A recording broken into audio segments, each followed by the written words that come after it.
Digital revolution, a very good topic, a contemporary topic. And one thing, if you want to have a revolution, you probably can't have a revolution without history. And what I want to talk to you today about is how artificial intelligence plays the role in historians' work. So if we look at these famous historians here, obviously everyone else except for Quentin Skinner is a before time of the digital revolution. But yet, if we think what they are doing and what is happening in artificial intelligence today, and the kind of a, how would we say, tradition that they are setting seems to stand quite apart from what is happening in the digital revolution.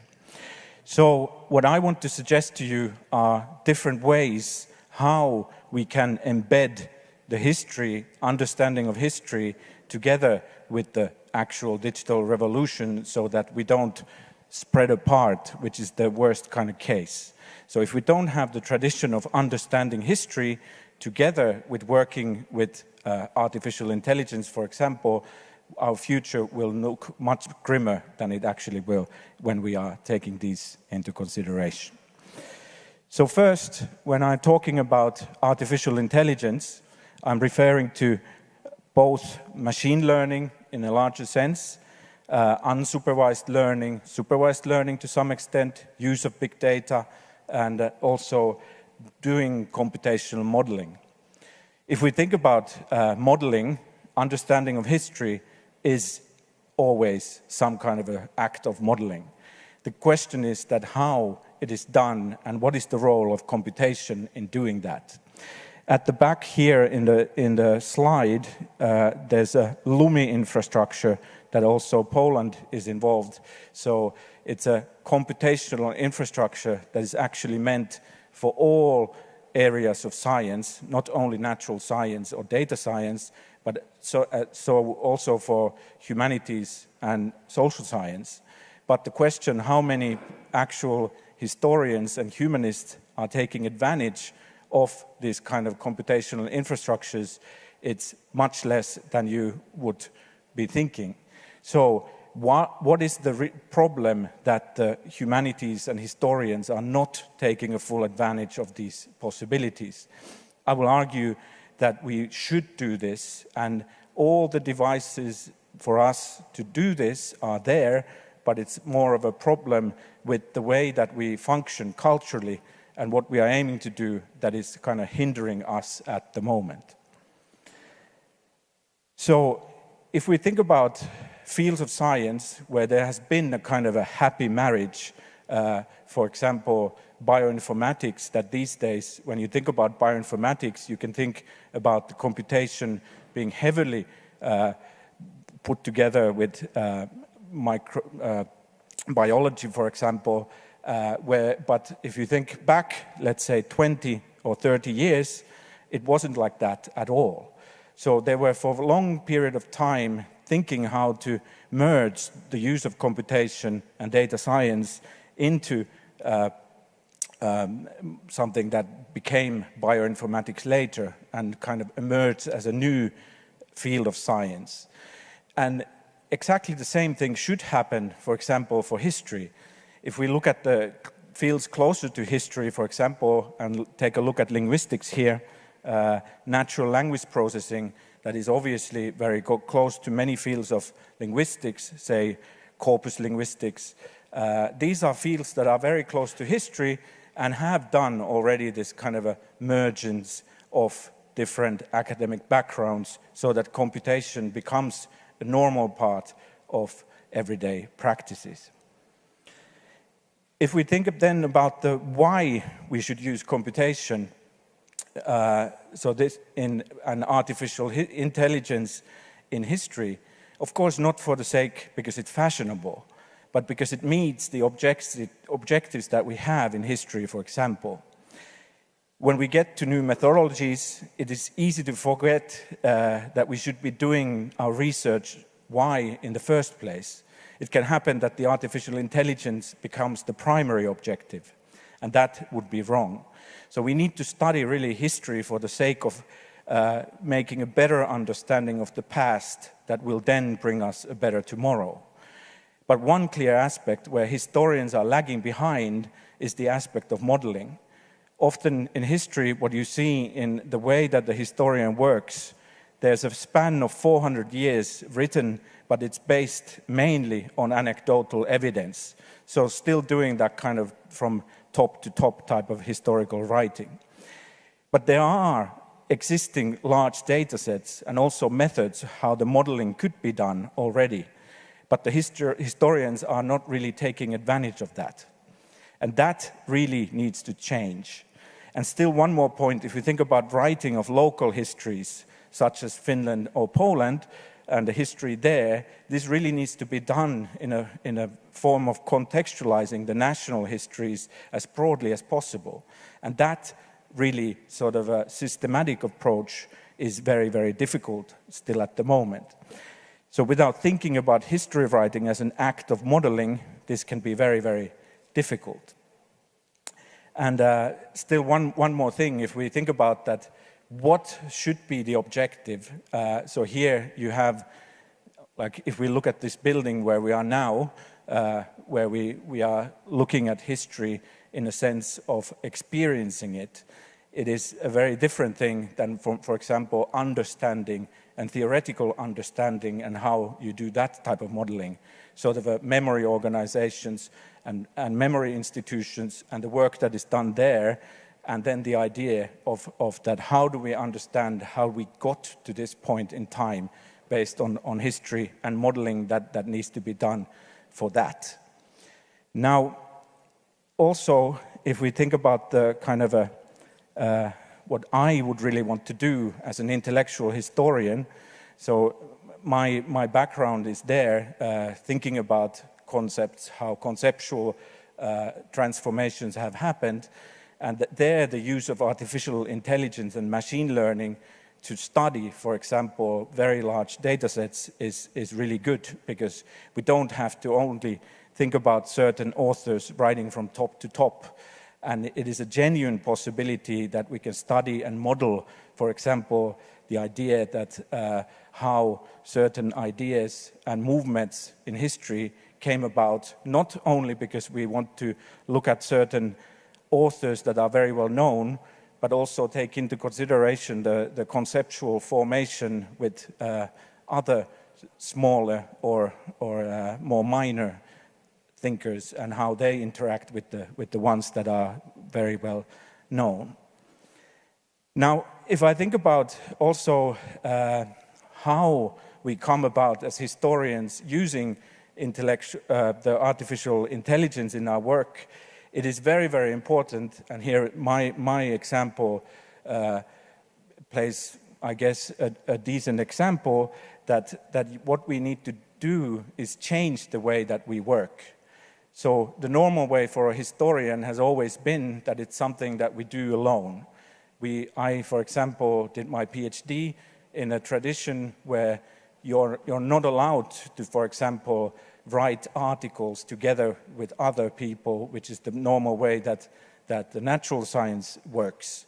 But everything needs to be sole authored. That used to be, for example, 10 years ago, still the way that intellectual historians functioned. What I did when I got my PhD in this very, very sort of a old-fashioned tradition, I started looking for people to collaborate from data science and called, for example, one of my friends who was a professor in medicine and asked that if their research group consists of any people who have a background in data science would like to work on historical sources. And through that, I found my first partner.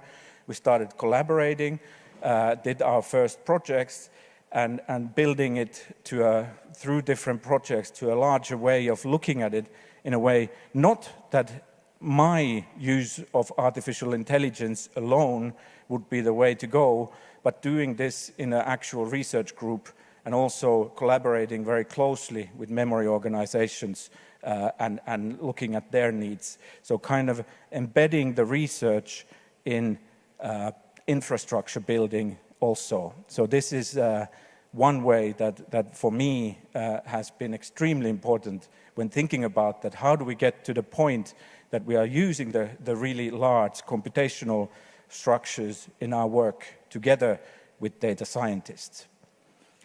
So what I do now, I'm running this Helsinki Computational History Group. We are, depends how you count, but it's more than 10 people, 15, sometimes even 20 people who are contracted in our group. So we have computer scientists, data scientists who have their own particular research interests and are able to formulate that kind of large approaches that we need. And then we have also not only historians, and this is quite important, so if we're thinking about that conceptual change, we also have linguists who are looking at concepts in a different way than a historian might be doing it. So having these interactions, we, for example, realized that after a dialogue with people who have been working in projects for quite some time, that our understanding of a concept is very, very different when we are talking about the same thing as a linguist and a historian. So it is not only that we have data scientists who are implementing some more difficult aspects of the implementation of algorithms, but it's also probably even more important to think about that how we formulate these questions theoretically. So having that kind of a actual integrated interdisciplinarity also within the humanities. And also one thing that we have is that we bring in a very close collaborations people from memory organizations to collaborate with the group. So what I want to say is that if we are genuinely interested about bringing artificial intelligence as part of everyday use for the historians, it cannot be done so that we try to train new generations of historians that are still doing everything alone, but know also coding. We have a lot of people like that already, but that is not enough to change anything. So we really need to change the culture in the way that we are working. And then if I'm thinking about our long-term agenda, it is quite important also to have this kind of a very far-stretching way of thinking about what we aim to do, which is understanding public communication in early modern Europe in general, and focusing on a very large number of data sets. So we've been doing that for over a decade already, and kind of engaging through the use of artificial intelligence to the core of historical debates, such as the nature of natural law tradition and how it's developing in all of Europe. And it's very interesting to see how different understanding about the linguistic and historical sense changes the way that we work theoretically and also then in practice. Now, what I want to do now is to give you kind of few snapshots of the kind of cases. I'm not going to start opening up particular cases in more detail, but I want to give you some ideas of what we are already able to do with artificial intelligence. So the first part is about, that comes very close to what memory organizations are doing, and it's about use of artificial intelligence as historians about experiencing history. So you can really recreate spaces, you can recreate sounds, and you can recreate sentiments. So a lot of the virtual reality and other elements like that are important for this. The example here, the digital panopticon, is from a group led by Tim Hitchcock that have really been interested of creating past court room experience, and it sounds what it sounded like when a defendant is talking and who gets to talk, what is the female way of participating in court cases when you are there, and so forth. And there's a whole lot of ongoing projects in different parts of the world where the historians, not only the archives and memory organizations, are using artificial intelligence to recreate different kinds of sentiments for different understanding of historical phenomena. And this is a very interesting aspect of the use of artificial intelligence, although, again, as a different type of an intellectual historian, for me, this is close to cultural heritage studies in general, and it's maybe a little bit different way of approaching history and also the function of it. So we can't only think about history as for example, there's been ideas that let's create a time machine, so that a time machine through artificial intelligence and different large data sets would mean that we are able to step in the past.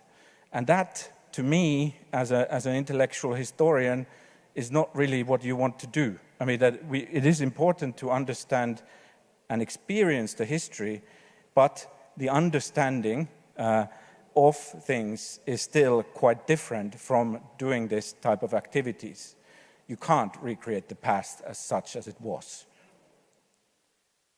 Now, this is something that we are, with my group, working on very, very hard lately. So we have something ongoing that we call it historical discourse detection.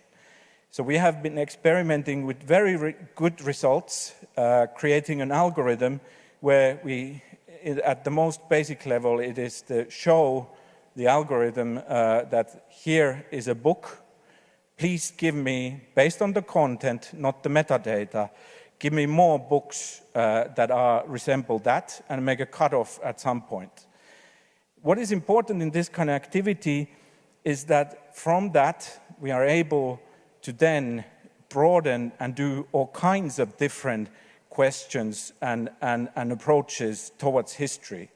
And for us, I mean that once this is working, and then we are adding other types of approaches to it, the idea of finding, for example, if I'm interested in a particular thinker, not Foucault in this context, but if I'm interested about natural law tradition, and I take one thinker that is thought or closely studied, and then I realize that actually he's participating in a discourse where there's more works, he's reacting to these works that have not been earlier placed as a context for his thinking.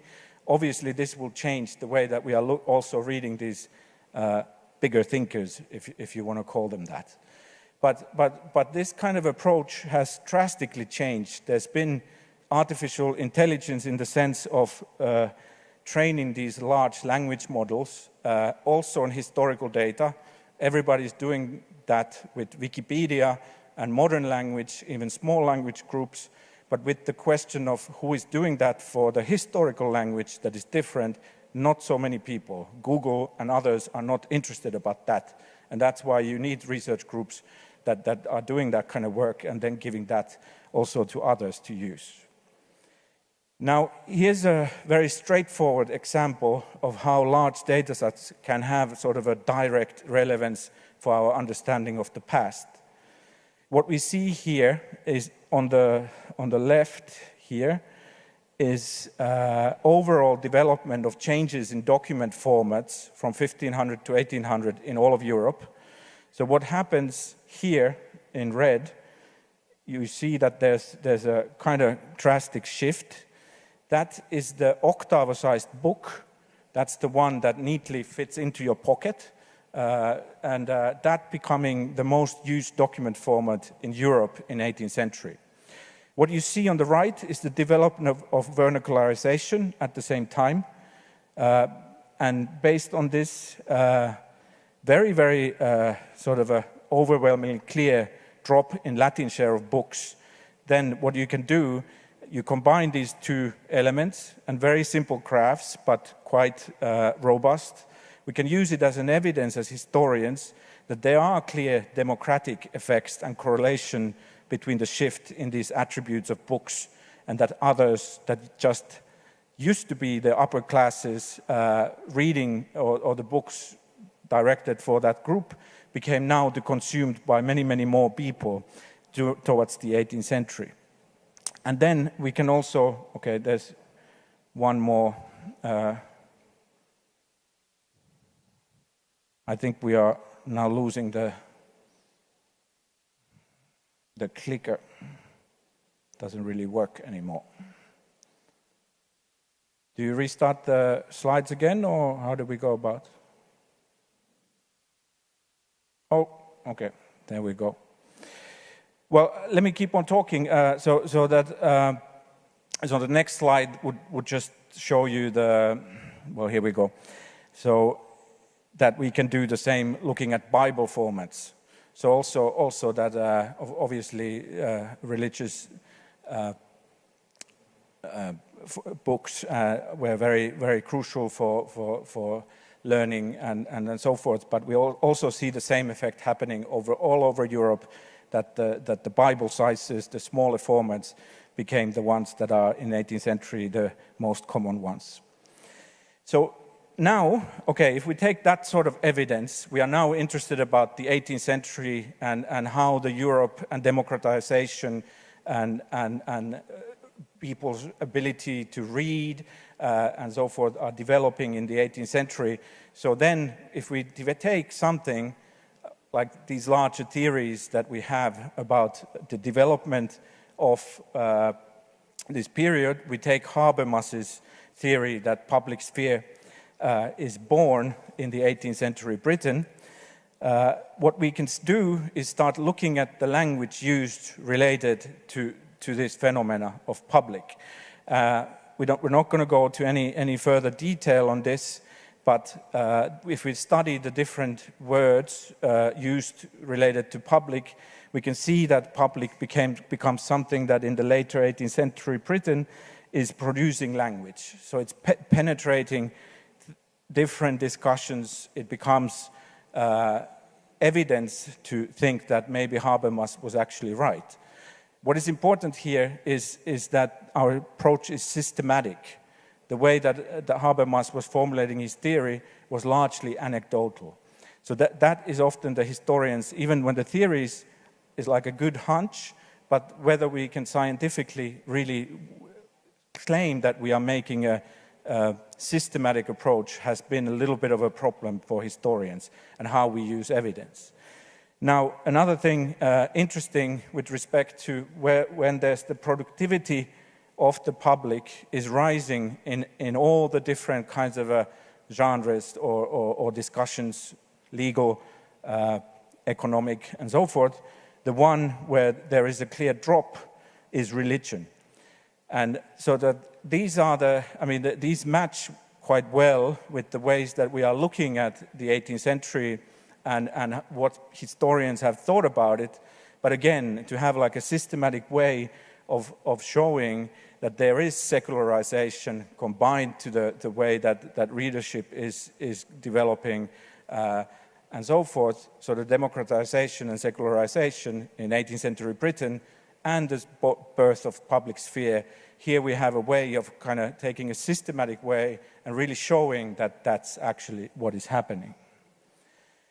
Another thing that we are able to do, again related to the 18th century intellectual sphere, is that we can take all of the British books of the 18th century, we have such large data set, and we can then add many other dimensions to our study of the Enlightenment.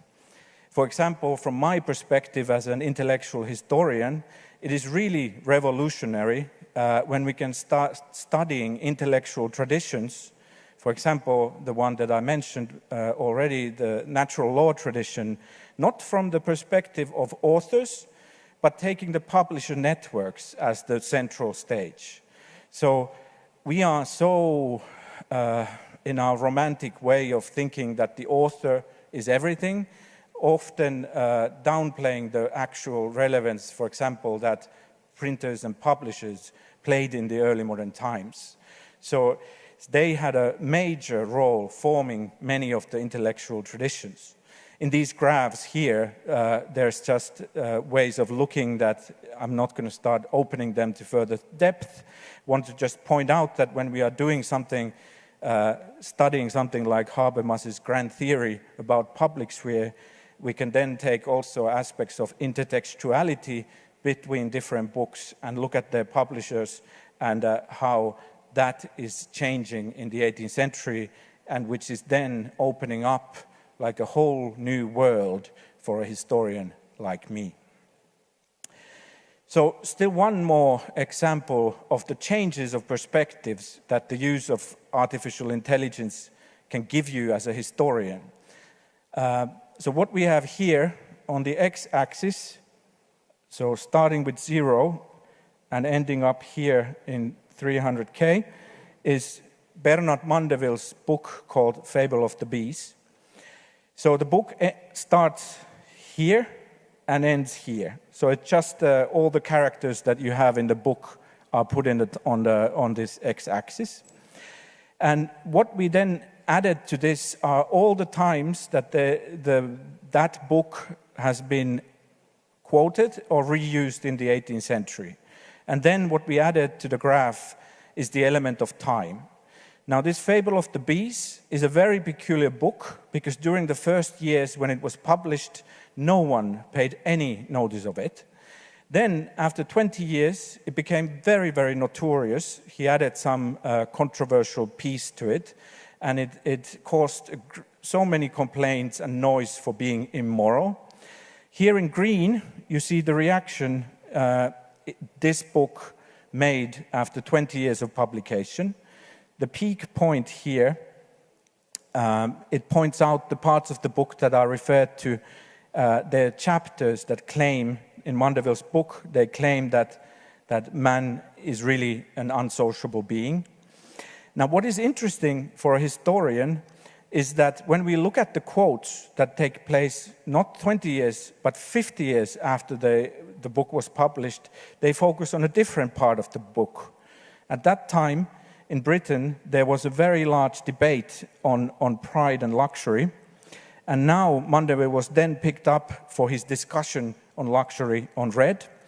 What is also interesting that that you can this way scale changes in that what are the kind of receptions of a particular book in a very, very easy and transparent way. But then you can also look at that if a book is quoted for some parts, there are parts that are not quoted. So Mandeville, he was a vegetarian, and as you see, he wrote a chapter called Why Man's Craving Flesh for Food is Unnatural. And as you see, nobody in the 18th century is quoting that.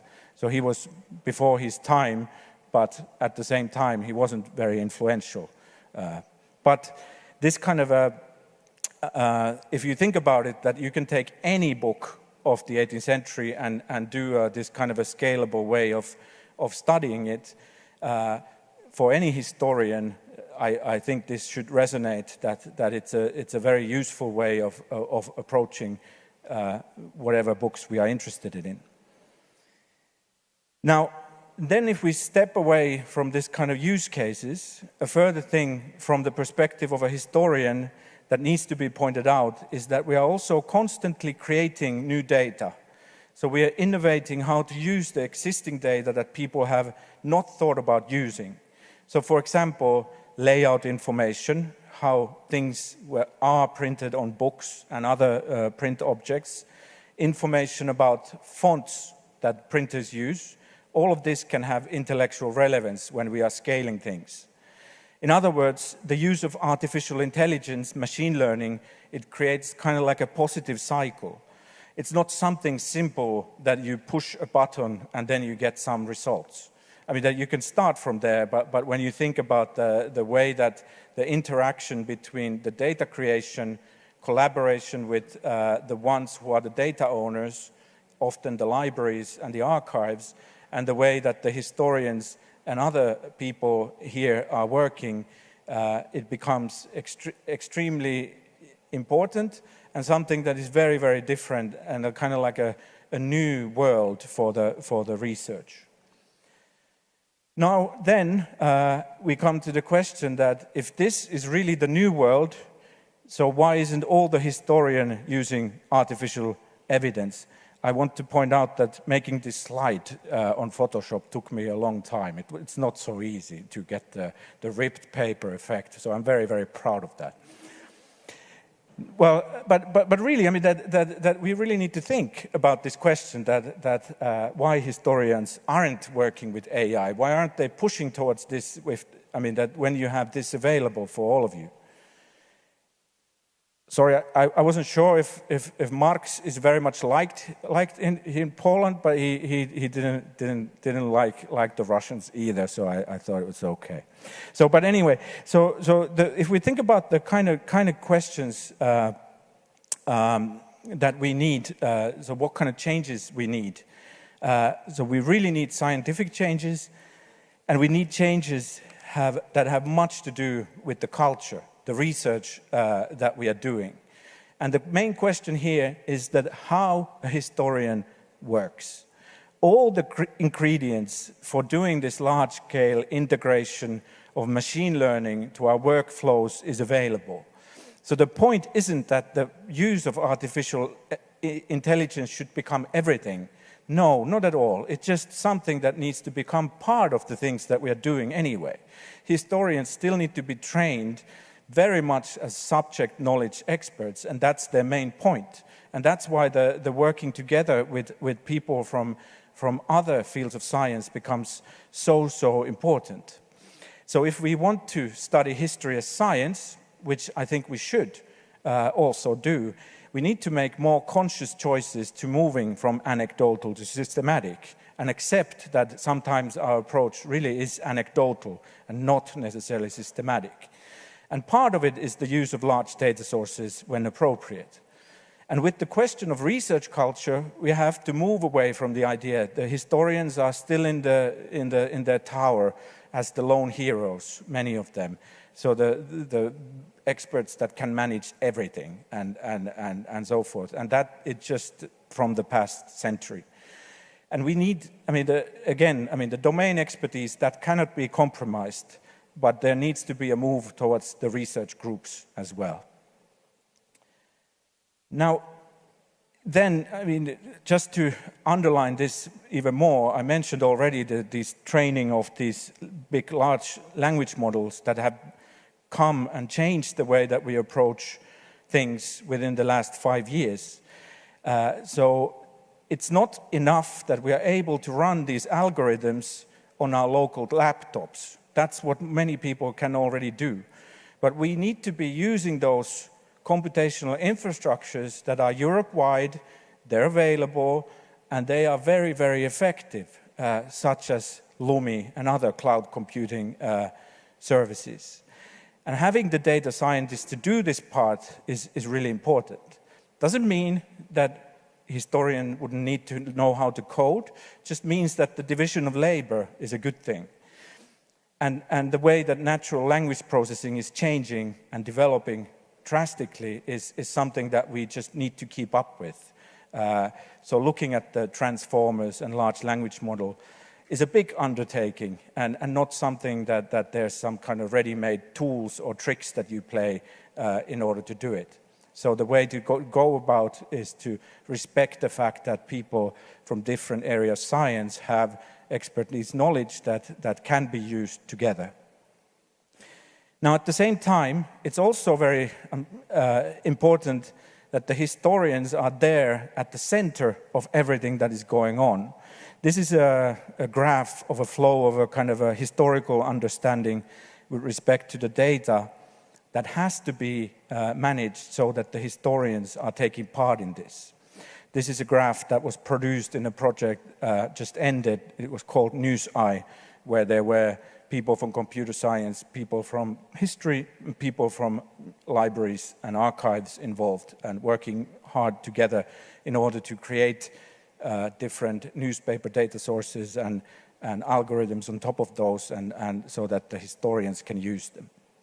So what is here trying to expressed is a certain kind of a hermeneutic circle in all the machine learning projects involved in history that should be taken seriously. Also the time frame in the development of the use of particular data sets for historical research and combined to artificial intelligence, it's often much longer than what people first would expect. So the investment, if you want to get into this kind of business, the investment needs to be serious. And it can't be as you can start out by doing little experiments, but the way that the path towards here is much longer. So how do we get all the historians, so not those who are also building their own research groups at the moment, to use artificial intelligence? Sometimes I get comments that my research group would be an exception and that there is no way that like a historian who is at the postdoc level and doesn't have these opportunities would have possibilities to get along this change, if you want to call that. It might be true for this particular moment in time for many people, but if we are looking towards the future, the times, they are really changing. Education is one thing, how the younger people are coming about. There's many people, younger people, who have a very strong background in coding, for example. But the most important thing is that we build these kind of common infrastructures. And that is a very common effort. We need to help those that are working with particular data sets to scale them up. So a lot of people are doing these kind of things on their own, but then the question that how are they able to share that with others and work with others, that becomes very, very important. So we really need to support the kind of workflows that go from researchers to researchers. It is a very different thing than, for example, national libraries giving tools or like a language bank giving tools to everyone. It is something that happens between the research groups and it needs different type of support. Also, the question of open science, it really needs to be taken seriously by historians and other people in the humanities. So in this graph, what you see is our plans in Finland. How do we take the advantage of Center for Scientific Computing and Computational Infrastructures, such as the LUMI service that I was mentioning earlier, to start building the kind of infrastructures that also historians need.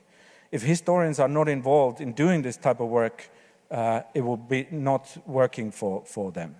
And also then we need to think about this in a Europe-wide setting. Now, I will close my talk, and it's also a good thing that some doors are closing, because it means that then others can open. And I really think that the old professional life of the lone hero in the tower it's coming to an end also for historians. But if we are able to build this kind of ecosystems for improving scholarship that takes artificial intelligence for historians seriously, there will be a brighter future for all of us. Thank you.